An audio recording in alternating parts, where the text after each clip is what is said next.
ভারতের দাদাগিরি মানব না। কাকে ভয় দেখাতে চাও আমাদেরকে? আমরা তো হাসিনার আমলেই তোমাদেরকে ভয় পাই নাই। এখন তো আমাদের সরকার ক্ষমতায়, আমরা তোমাদেরকে ভয় পাই না। এই সরকার ছিল মোদির নিয়োজিত সরকার, মোদির চাকর সরকার। ওই সরকারকে আমরা চাটা পিটা করে বিতাড়িত করেছি। চুদুর বুদুর করে বাংলাদেশের জনগণকে আর ভয় দেখানো যাবে না। তোমাদের সাথে আমরা চুদুর বুদুর সম্পর্ক রাখতে চাই না। সম্পর্ক হবে ন্যায্যতার, ভালোবাসার, ভ্রাতৃত্বের। আওয়ামী লীগের সাথে তোমরা স্বামী স্ত্রীর সম্পর্ক তৈরি করেছিলে, তোমাদের স্ত্রী হাসিনাকে তোমরা নিয়ে গেছো।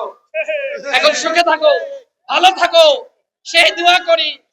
বাংলাদেশকে নিয়ে আর ফাইজলামি কইরো না। এই ফাইজলামি আমরা আর মানবো না। বন্ধুগণ, এই যে একের পর এক সীমান্তে আগ্রাসন চালাচ্ছে, হাসিনার আমলেও কিন্তু আমরা প্রতিবাদ করেছি। কেউ প্রতিবাদ করুক আর না করুক, গণ অধিকার পরিষদ এবং তার অঙ্গ সংগঠন ছাত্র, যুব, শ্রমিক, পেশাজীবী অধিকার পরিষদ প্রতিবাদ করেছে। যখন খুনি রক্তচক্ষু ওই সন্ত্রাসী, যার হাতে মুসলমান হৃদয়ের রক্ত, ওই নরেন্দ্র মোদী বাংলাদেশে এসেছিল, তখন সবার আগে সর্বপ্রথম প্রতিবাদ করেছে ছাত্র অধিকার পরিষদ, যুব অধিকার পরিষদ। ভারতের আগ্রাসনের বিরুদ্ধে লড়াই করার মাধ্যমে আমাদের জন্ম হয়েছে। সুতরাং তুমি কাকে ভয় দেখাতে চাও আমাদেরকে? আমরা তো হাসিনার আমলেই তোমাদেরকে ভয় পাই নাই। এখন তো আমাদের সরকার ক্ষমতায়, আমরা তোমাদেরকে ভয় পাই না। আমি অন্তর্বর্তীকালীন সরকারের মাননীয় প্রধান উপদেষ্টাকে বলবো, ভারতীয় হাই কমিশনারকে আগামী 24 ঘন্টার মধ্যে পররাষ্ট্র উপদেষ্টার মাধ্যমে তলব করাতে হবে।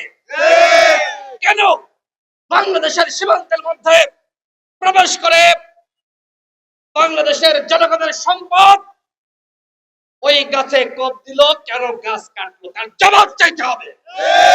কেন ভারতের বিএসএফ আমার দেশের ভাইদেরকে উদ্দেশ্য করে গুলি চালালো, কেন বোমা বর্ষণ করলো? এর মাধ্যমে তারা আন্তর্জাতিক আইন লঙ্ঘন করেছে। স্পষ্ট কথা, আমরা আর ভারতের দাদাগিরি মানব না।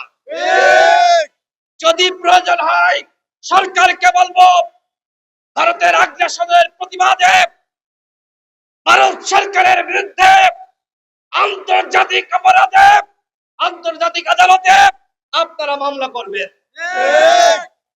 আমরা ভারতের সাথে সম্পর্ক চাই। কেমন সম্পর্ক? হাসিনার মতন স্বামী স্ত্রীর সম্পর্ক না, হাসিনার মতন রাখি বন্ধনের সম্পর্ক না।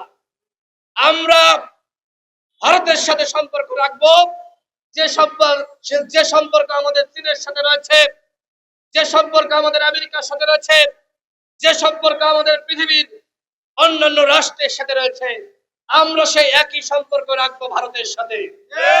হাসিনার মতন দিয়েই যাব, আর ওই নেওয়ার পাল্টা তোমরা শুধু মেরেই যাইবা, আমরা সেটি মানব না। বন্ধুগণ, ভারতের সাথে আমাদের অবশ্যই সম্পর্ক রাখতে হবে, কারণ ভারত আমাদের প্রতিবেশী রাষ্ট্র।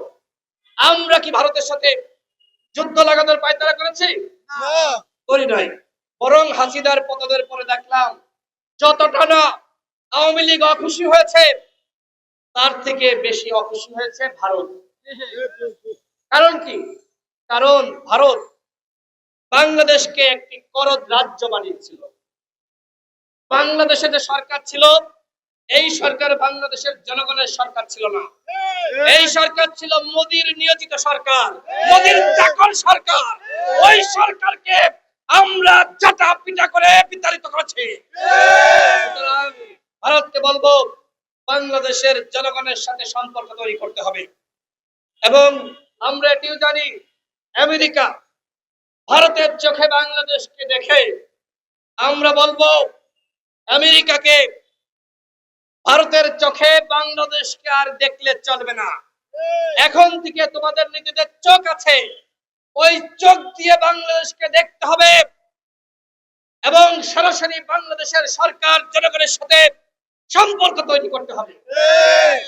ভারতের সাথে সম্পর্ক তৈরি করবা, ভারতের কূটনীতিকদের মাধ্যমে লিয়াজু করবা, ওইটা আমরা আর মানবো না। আমরা তোমাদের বন্ধু হতে চাই। কি আপনারা আমেরিকার বন্ধু হতে চান না? সরাসরি বন্ধু। ভারত মিডিল ম্যান হিসেবে কাজ করবে, আমরা সেটি আর মানবো না।